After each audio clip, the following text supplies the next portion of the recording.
akan datang suatu zaman di mana Islam tinggal nama. Wala minad din illa darsu, dan tidak ditemukan agama kecuali tinggal pelajaran. Yu'ammiruna masajidahum farabun an dzikrillah. Mereka yang memakmurkan masjid Allah jauh dari mengingat Allah. Asyarru min ahlus zaman ulama'uhum. Sejahat-jahatnya manusia pada waktu itu adalah ulama, yaitu ulama su'. Bismillahirrahmanirrahim. Bismillahirrahmanirrahim. Assalamualaikum warahmatullahi wabarakatuh. Alhamdulillah. Wassalatu wassalamu ala rasulillah. Allahumma salli ala Muhammad wa ala ali Muhammad. Alhamdulillah, kita bertemu kembali di channel Cahaya Hidayah. Nah, teman-teman semuanya, baru-baru ini ada satu video, yaitu Pendeta Saifuddin Ibrahim. Jadi, pendeta ini menyerang Islam dengan memakai hadis Nabi Shallallahu Alaihi Wasallam. Jadi, Saifuddin Ibrahim ini ya menyerang Islam itu dengan memakai hadis Nabi Shallallahu Alaihi Wasallam ya, yang artinya akan datang suatu zaman pada manusia di mana pada waktu itu tidak tinggal Islam kecuali namanya saja. Dan tidak tinggal Al-Quran melainkan tulisannya saja. Masjid-masjid dibangun megah namun kosong dari petunjuk. Dan ulama mereka adalah makhluk yang terjelek yang berada di kolong langit. Dari mulut-mulut mereka keluar fitnah, dan sungguh fitnah itu akan kembali kepada mereka. Hadis ini diriwayatkan oleh Al-Baihaqi. Nah, teman-teman semuanya, kita langsung aja ya. Ini perkataan Pendeta Saifuddin Ibrahim ya. Nah, teman-teman semuanya, mari kita simak. Salam damai dalam nama Tuhan Yesus Kristus.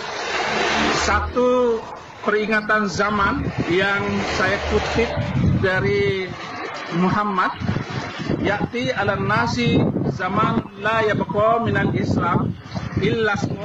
Akan datang suatu zaman di mana Islam tinggal nama. Wala minad din illa darsu, dan tidak ditemukan agama kecuali tinggal pelajaran. Yu'ammiruna masajidahum farabun an dzikrillah. Mereka yang memakmurkan masjid Allah jauh dari mengingat Allah. Asyarru min ahlus zaman ulama'uhum.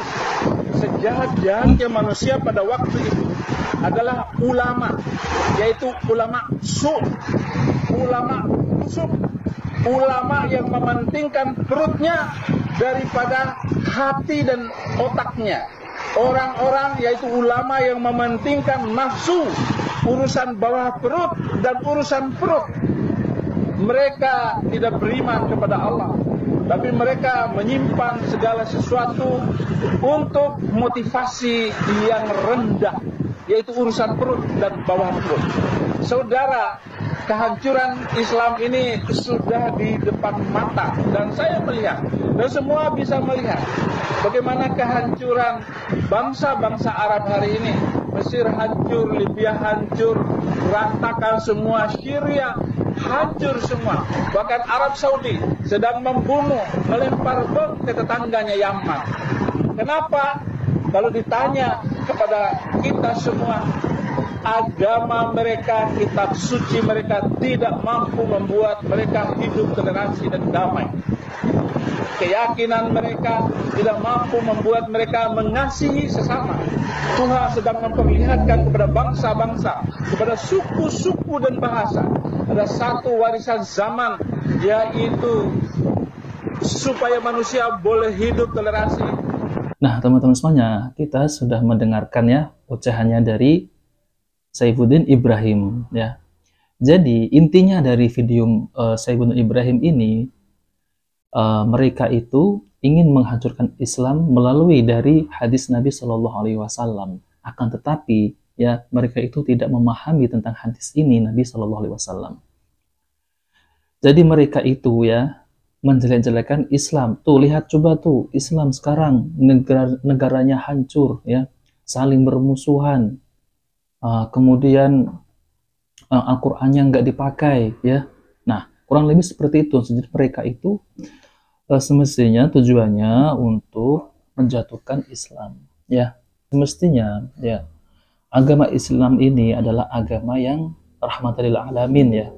Al-Qur'annya adalah Al-Qur'an yang ditujukan oleh Allah Subhanahu wa taala kepada Nabi Muhammad SAW untuk petunjuk kaum muslimin ya. Kemudian ya teman-teman semuanya, jadi Saifuddin Ibrahim ini mengambil hadis Nabi SAW dan kemudian menyerang kepada Islam. Kemudian ya Saifuddin Ibrahim ini ya seakan-akan itu mereka itu membenarkan ajaran mereka ini, yaitu seperti ajaran Yesus ya.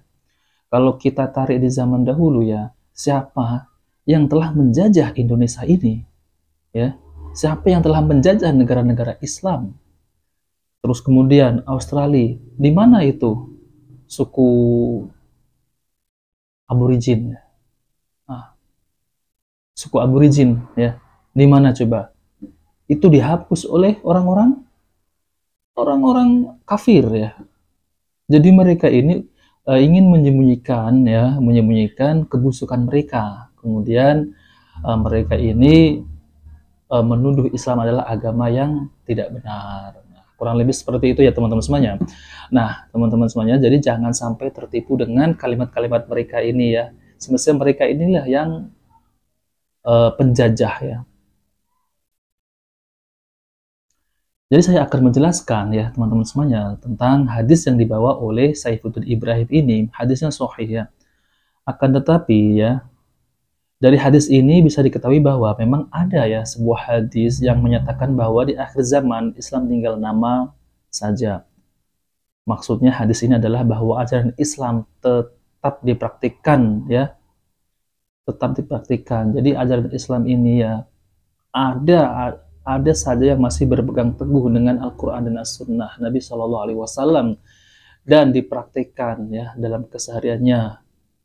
Nah inilah pasti ada sampai hari kiamat ada. Akan tetapi ya kebanyakan di zaman itu nanti ya orang Islam itu hanya simbol saja, yaitu hanya di KTP-nya saja. Akan tetapi mereka tidak mau mempelajari Islam. Kemudian ya teman-teman semuanya, banyak orang yang mengatasnamakan Islam ya, akan tetapi mereka ini meninggalkan ajaran Islam ya. Jadi mereka ini tidak mau mengerjakan sholat ataupun sholatnya itu bolong-bolong ya. Dan kemudian ya orang mengatasnamakan Islam tapi dia atas untuk kepentingan politik. Nah seperti itu. Sebenarnya mereka ini jauh dari nilai-nilai Islam ya. Kemudian untuk lebih jelasnya mengenai pemahaman hadis Islam tinggal nama saja, perhatikan sabda Nabi Shallallahu Alaihi Wasallam ya, yaitu bahwa 6 keasingan umat Islam di akhir zaman. 6 keasingan itu adalah pertama, masjid menjadi bangunan yang aneh, masjid berdiri megah, yaitu dibangun dengan susah payah dan berada di tengah-tengah perkampungan yang padat penduduknya. Namun orang-orang di perkampungan itu enggan melaksanakan ibadah sholat ya. Jadi masjid itu dibangun megah, tetapi orang-orang ya yang mengaku atas dirinya itu Islam tapi tidak mau sholat berjamaah di dalam masjid tersebut. Kemudian ya mushaf Al-Quran menjadi perkara aneh ya ketika nanti zaman itu ya berlomba-lomba mengoleksi Al-Quran. Jadi Al-Qurannya itu ya disimpan di lemari-lemari akan tetapi tidak dibaca dan tidak ditadabburi. Mushaf Al-Quran menjadi perkara aneh yaitu karena orang-orang berlomba-lomba ya untuk mengoleksi Al-Quran di rumahnya.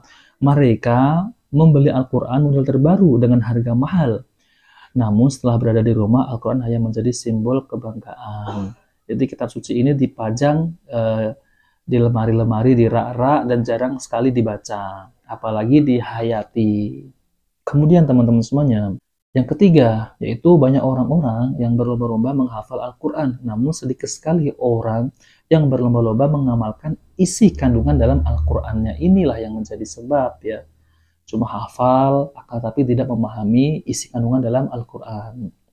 Kemudian yang keempat, kemudian banyak wanita solehah yang bersuami laki-laki yang tidak taat kepada ajaran Islam, ya, yaitu dalam melaksanakan ajaran agama seperti sholat, ya, jadi tidak mentaati ajaran agama. Kemudian kelima, yaitu aneh sekali banyak laki-laki soleh yang beristri wanita yang tidak taat beragama. Jadi kebalikannya yang tadi ya teman-teman semuanya. Kalau yang tadi kan perempuan mempunyai suami yang tidak soleh. Nah sekarang ini suami yang soleh memiliki istri yang tidak soleh. Nah, maka dari itu ya, maka banyak kerusakan yang akan datang. Kemudian teman-teman semuanya, yang keenam yaitu aneh sekali orang alim ya yang memahami Al-Qur'an ya, ilmu agama maupun hadis Nabi Shallallahu Alaihi Wasallam berada di tengah-tengah masyarakat, tetapi masyarakat sudah enggan lagi mendengarnya, fatwa-fatwanya, petuah-petuahnya, hanya dijadikan tontonan, bukan dijadikan tuntunan. Nah, teman-teman semuanya, jadi Islam itu memang agama yang sempurna, yaitu berdasarkan dalil Al-Quran maupun As-Sunnah dan abadi. Namun demikian, janganlah kita menjadikan Islam sebagai agama yang tinggal nama saja, karena mengaku Islam tapi tidak menjalankan agama Islam. Nah, seperti yang kita sudah tahu kan ya, ya tidak, di zaman sekarang ini kan ada orang yang mengaku Islam, aku Islam ya, akan tapi mereka tidak menjalankan sholat 5 waktu, sholatnya bolong-bolong ya, tidak mengerjakan puasa, dan ini hanyalah oknum ya, tidak semua ya. Nah, ini sebagai contoh ya teman-teman semuanya, jadi namanya Islam KTP.